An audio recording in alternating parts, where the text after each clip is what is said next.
Canadian astronaut David Saint-Jacques has safely landed on Earth.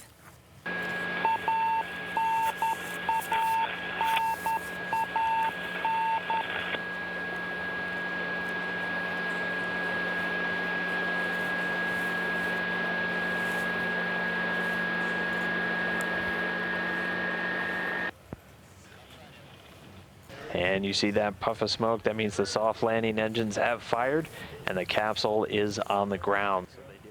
After a wild 6-hour ride, the Soyuz capsule carrying Saint-Jacques and 2 other crew members touched down in Kazakhstan late last night. Saint-Jacques was carried from the pod, feeling the pull of gravity for the first time in months. And here comes David, pulling him out now. Also getting a round of applause and giving a thumbs up to the crowd. NASA says the crew are all in good health and headed to Houston to get checked out. It was a mission of milestones for Saint-Jacques and the Canadian space program. He performed his first spacewalk. We watched that right here. And who could forget that cosmic catch with the Canadarm2? He's in the record books also for the longest single spaceflight by a Canadian, 204 days, and more than 3,200 orbits around the planet. Chris Brown was right there when the capsule landed, and he leads off our coverage this morning. Well, pretty incredible scene here in the vastness of Kazakhstan's grasslands. You can see people are walking right up to the capsule and putting their hands on it. I'm not going to do that because I'm told there still might be an issue of radio. No, it's all. No, it's okay. Yeah, thank you. Anyway, we've been told not to do that, but now it's on me anyway. A pretty incredible scene. It landed almost flawlessly, about 10 kilometers up. We could hear actually we could see it before we could hear it.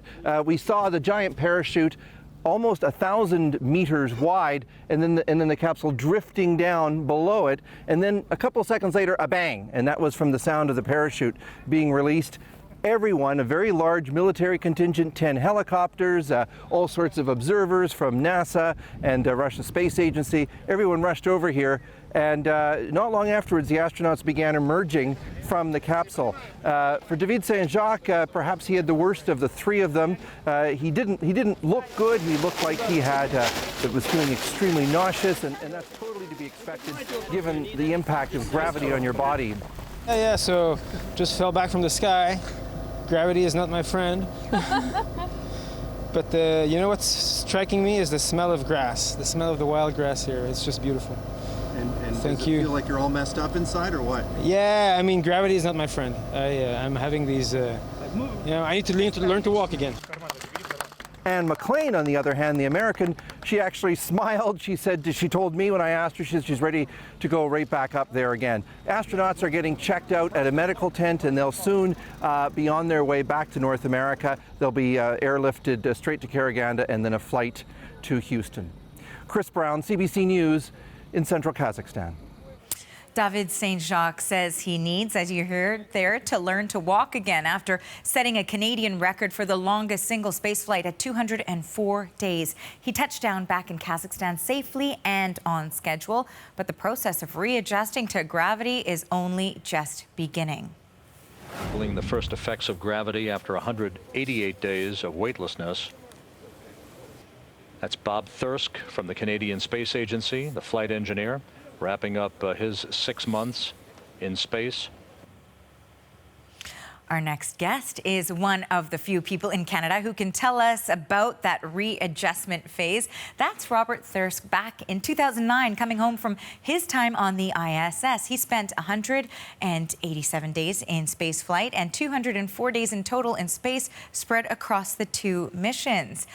And Robert Thirsk is in our Montreal studio this morning. Good morning to you. Good morning, Arthi. So first, I wanted to just point out that you were smiling as you were listening to David Saint-Jacques speak about the fact that gravity is not his friend. What came to your mind that brought that big smile to your face? Well, David's experiences are very similar to mine experiences as well.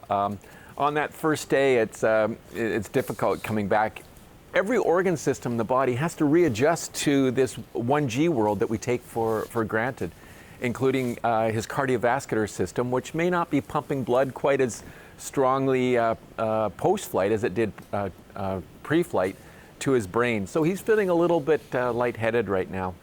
And then he talks about the stability and orientation problems as well. The vestibular apparatus, which is our balance mechanism in our ear, was not my friend on landing day as well. And I had difficulty maintaining an upright position, and I needed someone to hold me at the side so that I didn't fall over. It sounds silly, but all these problems reverse themselves after 12 or 24 hours back on Earth. He'll be fine later today. And I also wanted to ask you, I was watching as you were listening to your own return to Earth as we played that tape back from 2009. What is it like for you to replay that on such a significant day where we know it's happened with, so many years later with another Canadian astronaut? I've had the good fortune to represent Canada twice in space, and from those 2 missions, I have a lifetime of thousands of memories to live back. It's a mountaintop experience that is impossible to describe. So now I have David Saint-Jacques as another Canadian who's gone through the same kind of experience as myself and Chris Hadfield, and I look forward to sharing a beverage with him in the days to come, and recounting some of his experiences and comparing them to what I experienced. It's a unique experience flying in space. It's like a surreal, it's like walking inside a Salvador Dali painting. You're walking into this surreal world with different experiences that it's hard to describe to everyone else, but I can hopefully talk to David and Chris Hadfield in the days to come, and we can compare notes. Now, we were talking about how it is that you were actually watching the reorbit for David Saint-Jacques. So you were with families and experts as well. So tell us a little bit about your experience watching this all unfold. Well, I was at the Canadian Space Agency in Montreal last evening. There was a few hundred of David Saint-Jacques and his spouse's family and friends, and then of course colleagues or employees from the space agency there. The Soyuz vehicle is a very reliable vehicle. Our Russian partners are well experienced with descent back to Earth, but I'm typically very concerned about the descent and the landing. There are still significant risks associated with spaceflight. So it's good to share those moments with close friends and with colleagues. And as you mentioned earlier, it all unrolled perfectly last night. The engine firing, the descent through the atmosphere, the landing were on schedule, and everything was nominal. So I'm very grateful for that. It's nice to share those moments with close friends.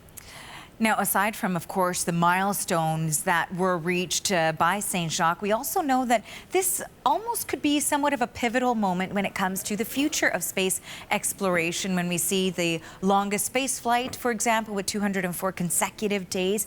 What does this mean for the future of space exploration and Canada's role?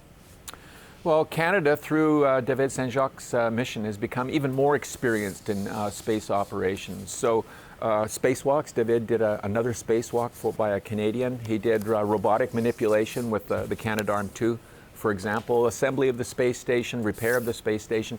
These are the kinds of skills and the kind of mindset that Canada and the international partners need to explore deep space. So, yeah, you're right. The International Space Station program is winding down. We'll continue to fly to the station and do experiments aboard the station for the next several years. But we're looking forward to deep space exploration, a return to the moon, a visit to an asteroid, and then perhaps in 15 years or so from now, walking on the planet Mars for a number of good reasons. So the kind of skills that David developed during the last 6-7 months are the kinds of skills that we're going to need to push the frontiers further into deep space. Well, it is always a pleasure to hear you speak about this extraordinary experience. Thank you so much for your time today, Robert. Thank you. And that was Canadian astronaut Robert Thirsk, and he joined us from Montreal.